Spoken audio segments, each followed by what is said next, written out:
So,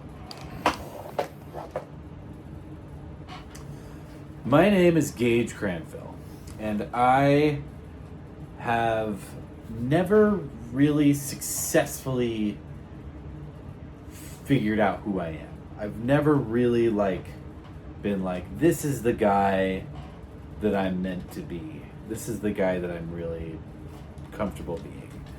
And there have been times in my life where I've come really close, and it feels good until something comes up to where I'm no longer the facade that I've kept up suddenly no longer functions in my reality because I am not intertwined with my circumstances well enough to the degree that I become frustrated and I become depressed or sad. And a lot of the time it's just I become sad, and other times I start to become kind of defiant. And I think in general one of my greatest skills is obedience. I'm a really great listener. I think I'm a really good listener. I'm a musician, and I think that a lot of the time my greatest skill as a musician is listening, being able to listen and work with what I hear. And when that often makes me responsive. It often makes me a responsive individual, my greatest strength being a person who responds to a stimulus, a person who, I think can make their own discernment and judgments for things when circumstances come about. But I think for the most part, people see me as, oh, you're good at listening. You're good at figuring out what I'm saying and what I mean by what I'm saying. Or with music too, you're good at figuring out what I'm expressing with this music. And therefore, that's what you should be. You should be a responsive listener, sort of passive kind of guy who is my sounding board. You're like a tool of mine, says the other guy. What I'm trying to say is that's how I've often felt like I haven't been in control of who I am much in my life. And oftentimes I'll try to build this character to kind of defy that, to re-establish myself as a person in my own world, or a person that has their own will, I guess, and where I find that to be troubling at times is that it becomes, I'm constantly having to fight people on being in control of myself, not necessarily controlling others. I don't think I often try to go and control others. I don't think I do that. It's not something that I'm known for. It's not something that I do. But I do try to control myself and my circumstances and situation around me such that I'm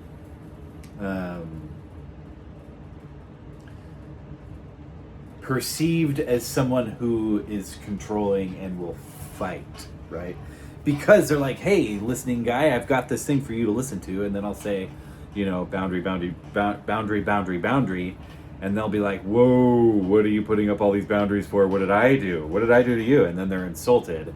And then they feel insulted.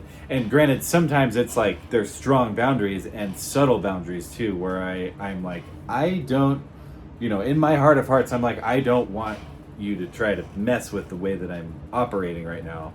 And I'm not going to be upfront about it. I'm going to be subtle so as to not insult you. But over compounding and over time and a certain amount of compounding, people start to question that. They're like, wait, how do I ever get through to you if you're my sounding board? How do I ever get to be, how do you ever do me any good if you're unable to be my sounding board? And so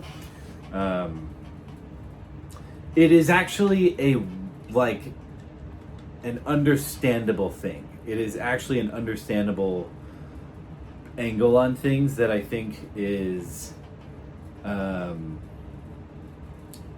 it's understandable. It's like sometimes for me, it feels like how sometimes villains' arguments make sense, and that makes them good villains because their argument actually makes sense, and you realize, or you kind of like relate to what they're saying in some ways, and then they make these decisions, sometimes rash and decisions that are a bridge too far. But it feels like that to me. Like, it feels like a villain who has a good rationale for what they're doing, but then they aren't actually doing a good thing when you really look directly at what they're doing. I understand that. I understand, like, I always ask this of myself, am I rationalizing something that actually isn't good? And I can flip the script and say, like, am I putting these boundaries up for the wrong reason? And I haven't found a reason. I haven't come to a day where I'm like, that I feel like I have put boundaries up for no reason, for not the right reason. I don't feel like I'm being a bad guy by putting boundaries up with people in my life that try to take advantage of me. But it's hard because I want to answer the call. I want to answer the call of being a good listener, a good sounding board, and a good friend to people. And I've been that guy in my life a lot, and I like being that guy, and I think I'm good at being that guy. And I'm